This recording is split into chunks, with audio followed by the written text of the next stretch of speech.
ಡಿ.ಕೆ. ವಾಕ್ಸಮರ ಸಿಕ್ಕಾಪಟ್ಟೆ ಜಾಸ್ತಿ ಆಗ್ತಾ ಇದೆ. ಗೊತ್ತಿಲ್ಲ ಯಾಕೋ ತೀರಾ ವೈಯಕ್ತಿಕವಾಗಿ ಪ್ರತಿಷ್ಠೆಗಾಗಿ ಪರ್ಸನಲ್ ಆಗಿ ತಗೊಬಿಟ್ಟಿದ್ದಾರೆ ಇಬ್ರು. ಅವ್ರು ಕೊಟ್ರು ಅಂತ ಇವ್ರು ಕೊಟ್ರು ಅಂತ ಅವರು. ವಿಪರ್ಯಾಸ ಏನು ಅಂತಂದ್ರೆ ಇಬ್ರು ಒಂದೇ ಸಮುದಾಯದ ನಾಯಕರು, ಒಕ್ಕಲಿಗ ಸಮುದಾಯದ ನಾಯಕರು. ಇಬ್ರು ಯಾಕೆ ಹಿಂಗೆ ಕಚ್ಚಾಡ್ತಾ ಇದ್ದಾರೋ ಗೊತ್ತಿಲ್ಲ. ನೋಡಿ, ನೀವು ಮಾಡಿದ್ದು ರಿಯಲ್ ಎಸ್ಟೇಟ್ ಅಲ್ವೇ ಅಂತ ಡಿ.ಕೆ. ಶಿವಕುಮಾರ್ ಅವರು ಪ್ರಶ್ನೆ ಮಾಡಿದ್ದಾರೆ. ಸ್ವಾತಂತ್ರ್ಯ ಸಂಗ್ರಾಮದಲ್ಲಿ ಜೈಲಿಗೆ ಹೋಗಿದ್ರ ನೀವು ಅಂತ ಈ ಕಡೆ ಕುಮಾರಸ್ವಾಮಿ ಅವರು ಪ್ರಶ್ನೆ ಮಾಡಿದ್ದಾರೆ. ತೀರಾ ವೈಯಕ್ತಿಕವಾಗಿ ಪರ್ಸ್ನಲ್ ಅಟ್ಯಾಕ್ಸ್ಗಳಾಗ್ತಾ ಇದೆ.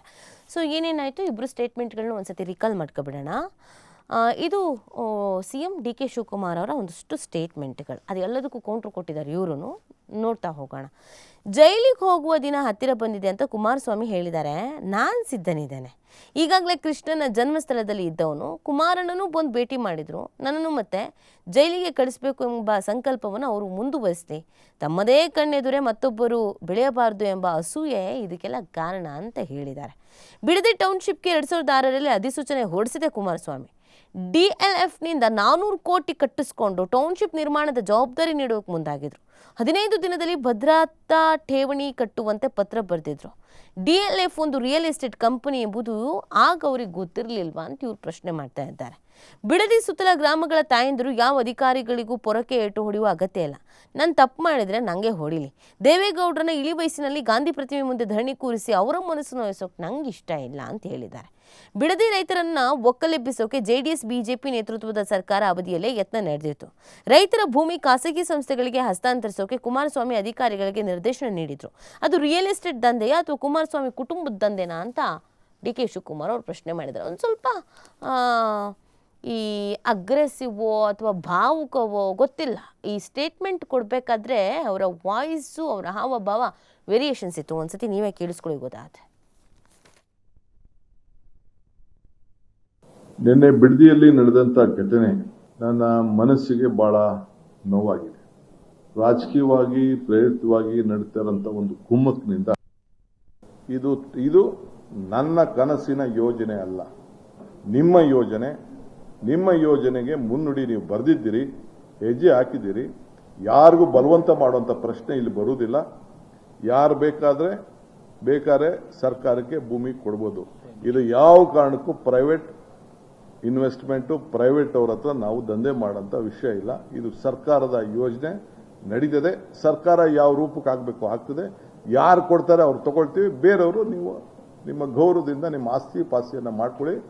ನಾನು ಕೂಡ ನನ್ನ ಅವಧಿಯಲ್ಲಿ ಪೆನ್ನು ಪೇಪರ್ ನನಗೆ ಸಿಕ್ಕಿದಾಗ ಆ ಊರಿನಲ್ಲಿ ವಲಸೆಗಳ ತೆಗಿಬಾರ್ದು, ಆ ಊರನ್ನು ಅಭಿವೃದ್ಧಿ ಮಾಡಬೇಕು ಅಂತೇಳಿ ಸುತ್ತಲೂ ಆ ಊರಿಗೆ ಒಂದು ಟೌನ್ಶಿಪ್ ಆಗಿ ಅದನ್ನು ಇಟ್ಕೊಂಡು ಅಭಿವೃದ್ಧಿ ಮಾಡಬೇಕು ಅಂತ ಅದು ಕೂಡ ನಾನು ಯೋಜನೆಯನ್ನು ರೂಪವನ್ನು ನಾನು ಮಾಡಿದ್ದೇನೆ. ಇದು ನನ್ನ ಕನಸಿನ ಯೋಜನೆ ಅಲ್ಲ. ಬಹುಶಃ ನನಗೆ ಈ ಬಿಡದಿಯ ಟೌನ್ಶಿಪ್ ಇದೆಯಲ್ಲ, ಇದು ಸಹ ಅವರ ಒರಿಜಿನಲ್ ಯೋಜನೆ ಅಂತ ಅವರೇ ಹೇಳಿದ್ದಾರೆ. ನಾನೇ ಪಿತಾಮಹ ಅಲ್ಲ,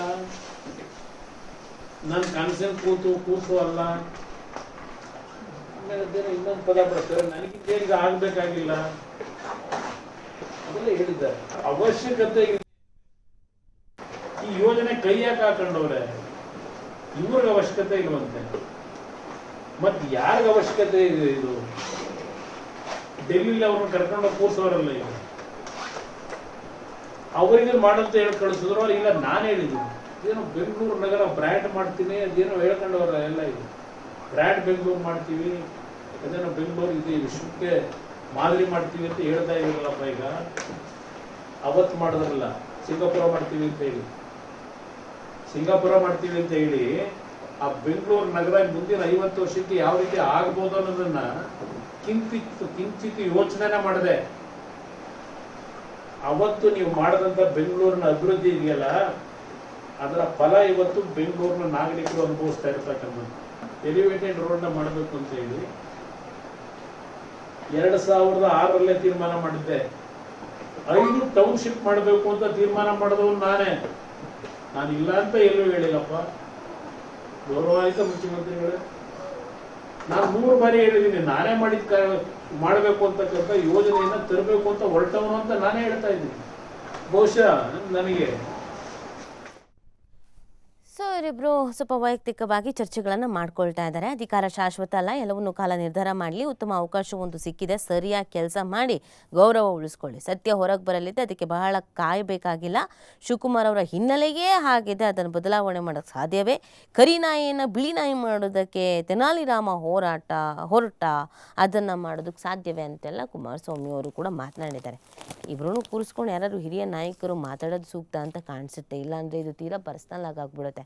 ಹಿಂಗೆ ಗೊತ್ತಾ, ಈ ಇಂತಹ ದಿಗ್ಗಜ ನಾಯಕರುಗಳು ಅಂತ ನಾವೇನು ಕರಿತೀವಿ ಅಲ್ಲ, ಇವ್ರುಗಳು ಅಭಿವೃದ್ಧಿ ಕಾರ್ಯಗಳಿಗೆ ಒಂದಾದಾಗ, ಈಗ ಅವರು ಕೇಂದ್ರದಲ್ಲಿದ್ದಾರೆ, ಇವರು ಇಲ್ಲಿ ಸ್ಟೇಟಲ್ಲಿದ್ದಾರೆ, ನೀರಾವರಿ ಯೋಜನೆಗಳಿಗೆ ಸಂಬಂಧಪಟ್ಟಂತೆಗೆ ನಮ್ಮ ಕಾವೇರಿ, ಮೇಕೆದಾಟು, ಬೇರೆ ಬೇರೆ ವಿಚಾರಗಳಿಗೆ ಸಂಬಂಧಪಟ್ಟಂತೆ ಒಗ್ಗಟ್ಟಾಗಿ ಧ್ವನಿ ಎತ್ತಿದಾಗ ಅಭಿವೃದ್ಧಿ ಜಾಸ್ತಿ ಆಗುತ್ತೆ. ಅದನ್ನು ಬಿಟ್ಟು ಇವ್ರುಗಳೇ ಬಿಳಿ ನಾಯಿ, ಕರಿ ನಾಯಿ, ಜೈಲಿಗೆ ಹೋಗ್ತೀನಿ, ಶ್ರೀಕೃಷ್ಣನ ಜನ್ಮಸ್ಥಳ, ಇನ್ನೊಂದು ಮತ್ತೊಂದು ನೆಸೆಸಿಟಿ ಇಲ್ಲ.